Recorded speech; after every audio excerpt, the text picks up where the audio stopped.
জাপানকে হারিয়ে শিরোপার আরও এক ধাপ কাছে পৌঁছে গেল ব্রাজিল ফুটবল দল। তবে প্রশ্ন উঠেছে শেষ ১৬তে কারা হবে তাদের প্রতিপক্ষ, কেমন সামর্থ্যের প্রতিপক্ষ পাবে ভিনিসিয়াস জুনিয়ররা। এর জন্য অবশ্য চেয়ে থাকতে হবে আজকের রাতের এক ম্যাচে। কঠিন চ্যালেঞ্জ অপেক্ষা করছে সেলেসাওদের জন্য। শেষ ১৬তে ব্রাজিলের প্রতিপক্ষের সামর্থ্য আর শক্তিমত্তা নিয়ে বিস্তারিত জানবো রিপোর্ট। জাপানের বিপক্ষে সকল শঙ্কা দূর করে দারুণ এক জয় তুলে নিয়েছে ব্রাজিল ফুটবল দল। গ্যাব্রিয়েল মার্টিনেল্লির শেষ মুহূর্তের গোলে জয় নিয়ে মাঠ ছেড়েছে 5 বারের বিশ্ব চ্যাম্পিয়নরা। আর এতেই এখন নকআউটের দ্বিতীয় ধাপ মানে রাউন্ড অফ 16-এ পৌঁছে গেছে সেলেসাওরা। এখন মিশন কোয়ার্টার ফাইনাল নিশ্চিত করা।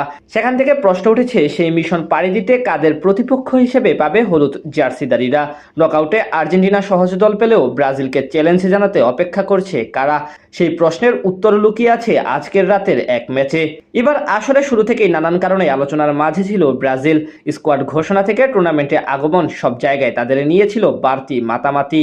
টুর্নামেন্টে প্রথম ম্যাচের পর সেই আলোচনা অবশ্য আরও বৃদ্ধি পায়। মরক্কোর বিপক্ষে প্রথমে পিছিয়ে পড়ে পরবর্তীতে ভিনিসিয়াস জুনিয়রের দুর্দান্ত এক গোলে কামব্যাক করে তারা শেষ অবধি ড্র নিয়ে মাঠ ছাড়ে।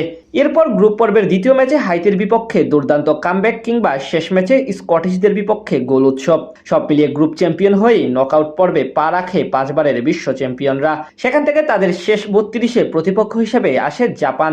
তাদের হারিয়ে এখন শেষ 16-এর লড়াইয়ে নতুন প্রতিপক্ষ খুঁজছে নেইমাররা। ব্রাজিলের পরের ম্যাচের প্রতিপক্ষ অবশ্য আসবে গ্রুপ আই এর রানার্স আপ ও গ্রুপ ই এর রানার্স আপের মধ্য থেকে।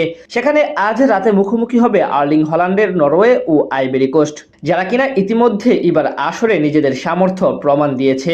দীর্ঘ কয়েক যুগ পর বিশ্বকাপের টিকিট পাওয়া নরওয়ে এক ম্যাচ হারালেও সেনেগাল ও ইরানকে হারিয়ে এসেছে নকআউটে। অন্যদিকে চমক দেখানো আইভরি কোস্ট হারিয়েছে ইকুয়েডর ও কোরাসাওকে। অর্থাৎ দুই দলই বেশ শক্তিশালী, যাদের বিপক্ষে একটু ভুল করলেই বিপদে পড়তে হতে পারে ব্রাজিলকে। নরওয়ে ও আইভরি কোস্ট আজ রাত 11টায় মুখোমুখি হবে। সেখান থেকে যারা জিতবে তারা পৌঁছে যাবে রাউন্ড অফ 16-এ ব্রাজিলের প্রতিপক্ষ হিসেবে। এখান থেকে নরওয়ে দলে আছেন একাধিক ইংলিশ প্রিমিয়ার লিগের তারকা, যাদের মধ্যে আলাদা করে বলতে হয় হল্যান্ডকে নিয়ে। ম্যানচেস্টার সিটির এই ফরওয়ার্ড বর্তমানে সময়ের অন্যতম সেরা একজন গোল স্কোরার। যে কোনো ম্যাচে একাই তছনছ করে দিতে পারেন প্রতিপক্ষের রক্ষণ। বল পায়ে দারুণ ফর্মেও আছেন তিনি। ইতিমধ্যে 4 গোল এসেছে তার পা থেকে। সেখান থেকে নরওয়ের সাথে ম্যাচে পড়লে একটু বাড়তি চাপে থাকবে সেলেসাওরা। তার উপর ইতিহাসে এখন অবধি তাদের বিপক্ষে জয়ের রেকর্ড নেই 5 বারের বিশ্ব চ্যাম্পিয়নদের।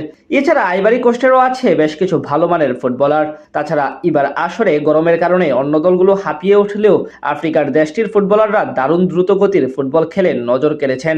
সেখান থেকে বলা চলে নকআউটের পরের ম্যাচে একেবারে সহজ হবে না ব্রাজিলের জন্য। নিজেদের সেরাটা দেখিয়েই জয় তুলে নিতে হবে তাদের।